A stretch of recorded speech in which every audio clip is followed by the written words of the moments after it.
Muy bien, comenzamos entonces. Hoy toca el capítulo 22 de Hechos y vamos a, vamos a empezar a leer del versículo 37 del capítulo anterior para así entramos bien en el tema de hoy. Eh, Dice el versículo 37: cuando comenzaron a meter a Pablo en la fortaleza, dijo al tribuno: ¿se me permite decirte algo? Y él dijo: ¿sabes griego? ¿No eres tú aquel egipcio que levantó una sedición antes de estos días y sacó al desierto los 4,000 sicarios? Entonces dijo Pablo: yo de cierto soy hombre judío de Tarso, ciudadano de una ciudad no insignificante de Cilicia, pero te ruego que me permitas hablar al pueblo. Y cuando él se lo permitió, Pablo, estando en pie en las gradas, hizo señal con la mano al pueblo y, hecho gran silencio, habló en lengua hebrea diciendo: varones hermanos y padres, oíd ahora mi defensa ante vosotros. Y al oír que les hablaba en lengua hebrea, guardaron más silencio, y él les dijo: yo de cierto soy judío, nacido en Tarso de Cilicia, pero criado en esta ciudad, instruido a los pies de Gamaliel, estrictamente conforme a la ley de nuestros padres, celoso de Dios, como hoy lo sois todos vosotros. Perseguía yo este camino hasta la muerte, prendiendo y entregando en cárceles a hombres y mujeres, como el sumo sacerdote también me es testigo, y todos los ancianos, de quienes también recibí cartas para los hermanos, y fui a Damasco para traer presos a Jerusalén también a los que estuviesen allí, para que fuesen castigados. Pero aconteció que yendo yo al lugar, llegando, llegar cerca de Damasco, como a mediodía, de repente me rodeó mucha luz del cielo, y caí al suelo, y oí una voz que me decía: Saulo, Saulo, ¿por qué me persigues? Yo entonces respondí: ¿quién eres, Señor? Y me dijo: yo soy Jesús de Nazaret, a quien tú persigues. Y los que estaban conmigo vieron a la verdad la luz y se espantaron, pero no entendieron la voz del que hablaba conmigo. Y dije: ¿qué haré, Señor? Y el Señor me dijo: levántate y ve a Damasco, y allí se te dirá todo lo que está ordenado que hagas. Y como yo no veía a causa de la gloria de la luz, llevado de la mano por los que estaban conmigo, llegué a Damasco. Entonces uno llamado Ananías, varón piadoso según la ley, que tenía buen testimonio de todos los judíos que allí moraban, vino a mí y, acercándose, me dijo: hermano Saulo, recibe la vista. Y yo en aquella misma hora recobré la vista y lo miré. Y él dijo: el Dios de nuestros padres te ha escogido para que conozcas su voluntad y veas al justo y oigas la voz de su boca, porque serás testigo suyo a todos los hombres de lo que has visto y oído. Ahora pues, ¿por qué te detienes? Levántate y bautízate y lava tus pecados invocando su nombre. Y me aconteció, vuelto a Jerusalén, que orando en el templo, me sobrevino un éxtasis. Y le vi que me decía: date prisa y sal prontamente de Jerusalén, porque no recibirán tu testimonio acerca de mí. Yo dije: Señor, ellos saben que yo encarcelaba y azotaba en todas las sinagogas a los que creían en ti. Y cuando se derramaba la sangre de Esteban, tu testigo, yo mismo también estaba presente y consentía en su muerte y guardaba las ropas de los que le mataban. Pero me dijo: ve, porque yo te enviaré lejos a los judíos. Y le oyeron hasta esta palabra. Entonces alzaron la voz diciendo: quita de la tierra a tal hombre, porque no conviene que viva. Y como ellos gritaban y arrojaban sus ropas y lanzaban polvo al aire, mandó el tribuno que le metiesen en la fortaleza y ordenó que fuese examinado con azotes para saber por qué causa clamaban así contra él. Pero cuando le ataron con correas, Pablo dijo al centurión que estaba presente: ¿os es lícito azotar a un ciudadano romano sin haber sido condenado? Cuando el centurión oyó esto, fue y dio aviso al tribuno diciendo, ¿qué vas a hacer? Porque este hombre es ciudadano romano. Vino al tribuno y le dijo, dime, ¿eres tú ciudadano romano? Él dijo, sí. Respondió el tribuno, yo con una gran suma adquirí esta ciudadanía. Entonces Pablo dijo, pero yo lo soy de nacimiento. Así que luego se apartaron de él los que le iban a dar tormento, y aún el tribuno, al saber que era ciudadano romano, también tuvo temor por haberle atado. Hasta acá no vamos a leer, hasta el versículo 29. El otro versículo seguramente va a ser parte del otro capítulo. Encontramos entonces acá en este capítulo que Pablo presenta su defensa y da su testimonio de cómo él conoció a Cristo, ¿sí? Porque Pablo tenía en su corazón el amor hacia su pueblo, ¿sí? Él quería que muchos conocieran del mismo camino, que muchos conocieran a Cristo como Salvador, ¿sí? Pablo tenía una convicción del poder de la palabra de Dios, del poder que es lo que Dios podía hacer en las vidas de las personas que la aceptan como Salvador, ¿sí? Después en el capítulo 1, en Romanos, capítulo 1 de Romanos, en el versículo 16 va a decir, porque no me avergüenzo del Evangelio, porque es poder de Dios para salvación a todo aquel que cree, al judío primeramente y también al griego. Ahí la palabra poder significa dinamita, ¿sí? Cuando nosotros vemos los que trabajan con explosiones, cuando hacen los caminos, las rutas, donde ponen una dinamita, transforma el lugar, ¿sí? Bueno, Pablo dice que la palabra de Dios tiene el mismo poder para transformar vidas. Y vaya que transformó la vida de Pablo, ¿no? De ser un perseguidor de Cristo, ahora ser un perseguido por causa de Cristo, ¿no? Y yo pensaba, ¿no?, en nosotros, que nosotros debemos tener la misma convicción que tuvo Pablo del poder que tiene Dios, el poder de la palabra de Dios para transformar vidas. Sí, Pablo tenía un anhelo en su corazón. Él quería que muchos de sus compueblanos, ¿sí?, del pueblo de Israel, de los judíos, que conocieran a Cristo. Y pensaba, ¿no?, la convicción que él tenía de ese poder de Dios, ¿no? Que cada uno de nosotros podamos tener debemos tener esa misma responsabilidad, ¿no? Y tener esa convicción de que la palabra de Dios puede transformar vidas. Y pensaba en una anécdota que contaba un hermano que visitaba la cárcel y decía que él estaba predicando a un preso, y cuando el preso escuchó del amor de Dios, del arrepentimiento, que podía arrepentirse, que Dios podía transformar su vida, empezó a llorar. Era uno que estaba preso por haber participado en un asalto de banco. Entonces el hermano le pregunta, ¿por qué lloras? ¿Porque robaste el banco? Y él dijo, no, lloro por los 20 centavos que le robé a mi tío. Eh, y pensaba en eso, ¿no? El pecado, qué es lo que hace en la vida de las personas, cómo arruina la vida de las personas. Si dice la palabra de Dios que el que hace pecado, esclavo es del pecado. Si el pecado no se, uno no comete un pecado y queda en la misma situación, ¿sí? Sino el pecado se va agravando y te lleva a hacer otras cosas, y cada vez más las personas se alejan de Dios, ¿no? Como el enemigo tiene esa habilidad para trabajar en las personas, ¿no?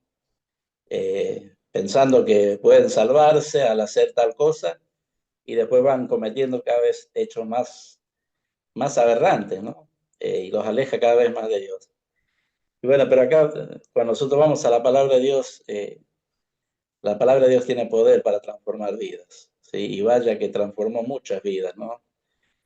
Uno escucha tantas anécdotas de hermanos que habían cometido pecados atroces y hoy son hijos de Dios.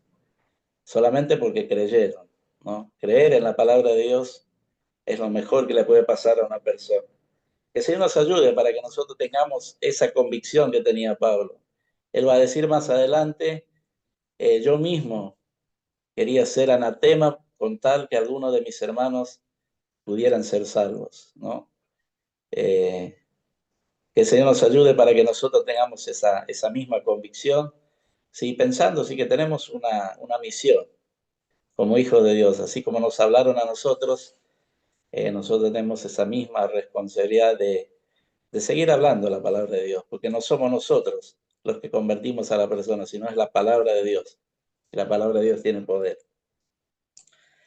Eh, vamos a la segunda parte, ¿sí? Cuando habla de que eh, el tribuno lo quiere castigar a Pablo, ¿sí? Eh, vamos a leer otra vez esa parte, ¿sí? Cuando los judíos se enojan, cuando escuchan la palabra gentiles, ¿no? Cuando escuchan que Dios le había dicho que él tenía que ir a los gentiles a predicar el evangelio, los judíos de alguna manera se enojan, ¿sí? Pero si nosotros vamos a la palabra de Dios, por la dureza del corazón de ellos, ¿sí? Dios dice que se va a buscar otro pueblo también, que va a tener otro pueblo que va a poder tener la oportunidad de conocerle a él. Y encontramos eso en Oseas, ¿sí? En el capítulo 2 de Oseas encontramos un versículo que habla que se iba a buscar otro pueblo. Luego Pablo le va a decir, cuando le habla a los gentiles, cuando él predica el evangelio a los gentiles y le habla a los gentiles y él le dice que él quería provocar a celos a su pueblo con tal si alguno de ellos pudiera llegar al conocimiento de la verdad, ¿no? Esa preocupación que tenía Pablo por su pueblo, ¿no? Que el Señor nos ayude para que nosotros tengamos esa impronta, ¿no? De no avergonzarnos, como él dice, y de no tener miedo, porque la palabra de Dios puede hacer una obra donde nosotros menos nos imaginamos, ¿sí? Y cuando el tribuno lo mete preso, ¿sí? Lo quiere castigar, dice el versículo 24, mandó el tribuno que le metiesen en la fortaleza y ordenó que fuese examinado con azotes para saber por qué causa clamaban así contra él. Pero cuando le ataron con correas, Pablo dijo al centurión que estaba presente, ¿os es lícito azotar a un ciudadano romano sin haber sido condenado? Y acá encontramos que el conocimiento, ¿sí?, de Pablo, de la ley romana, lo libró del castigo, ¿sí?, en ese caso, ¿no? Porque sabemos que Pablo muchas veces fue castigado, ¿no? Fue apedreado, fue azotado, pero en ese caso, el conocimiento de Pablo lo libró de ese castigo, ¿no? Para obtener la ciudadanía romana, habían tres formas se podía adquirir la ciudadanía romana, ¿sí? En primer lugar, podía ser decretada por servicios prestados, ¿sí? Si una persona, por ejemplo, se alistaba como soldado romano que no era romano, eh, los dirigentes, los líderes de Roma podían decretar que podía tener la ciudadanía romana. En segundo lugar, por nacimiento, ¿sí?, que ese era el caso de Pablo. Él era por nacimiento ciudadano romano. Y la tercera opción era, como dijo el tribuno, ¿no? Yo por una gran suma adquirí la ciudadanía romana, ¿sí? Los romanos aprovechaban también esa oportunidad. Que quería hacerse ciudadano romano tenía que pagar una gran suma de dinero. Y seguramente muchas personas sí querían ser ciudadanos romanos por el poder que tenían los romanos en ese entonces, sí, por el dominio que tenían sobre varios países y seguramente muchos podían adquirir esta ciudadanía porque le convenía, ¿no? Y yo pensaba, ¿no?, que ese conocimiento de Pablo que le libró ese castigo en ese momento, pensaba en el conocimiento que nosotros debemos tener de la palabra de Dios, ¿sí? El conocimiento que nosotros tenemos de la palabra de Dios nos puede librar muchas veces, ¿sí? En este mundo de muchos dolores de cabeza. Si conocer y obedecer la palabra de Dios nos puede librar de muchos dolores de cabeza y de muchos problemas. Que nosotros podamos siempre estar pensando, ¿sí? En crecer en el conocimiento de la palabra de Dios para que cuando nos haga falta tengamos cómo defendernos, ¿sí? Y vamos a leer dos versículos, ¿sí? Para que nos ayude en cuanto a esto, ¿no? Primera Pedro 3:15, vamos a leer.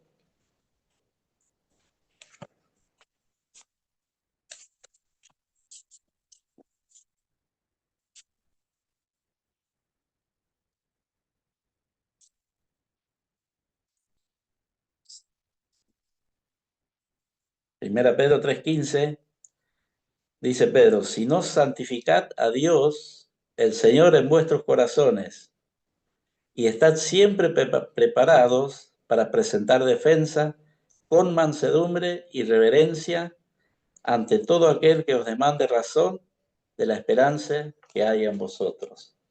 Estad siempre preparados, ¿sí? Para presentar defensa ante aquellos que demanden la razón de nuestra esperanza. Y yo creo que ese es uno de los casos, ¿sí? Pero hay tantas otras cosas que nos puede librar el conocimiento de Dios, tantas tentaciones que podemos tener en este mundo, ¿sí?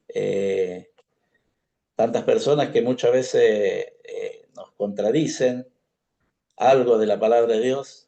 Al tener el conocimiento que Dios nos da, podamos tener esa defensa, ¿no? El Señor Jesús, cuando el diablo lo tentó, el diablo le tentaba con la misma escritura y el Señor le contrarrestaba con la escritura. Escrito está. Qué bueno, ¿no? Qué bueno poder tener este conocimiento para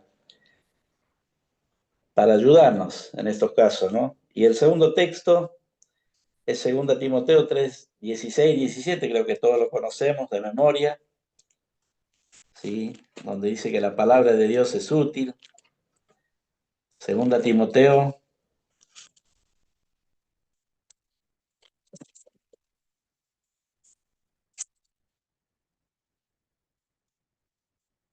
3, 16 y 17, dice, toda la escritura es inspirada por Dios y útil para enseñar, para redarguir, para corregir, para instruir en justicia, a fin de que el hombre de Dios sea perfecto, enteramente preparado para toda buena obra. Ahí la palabra perfecto quiere decir maduro, ¿no? A fin de que el hombre de Dios sea maduro para toda buena obra. Un capítulo interesante con esa defensa y el testimonio de Pablo, de la conversión de Pablo, y con ese amor que él tenía para su pueblo, ¿no?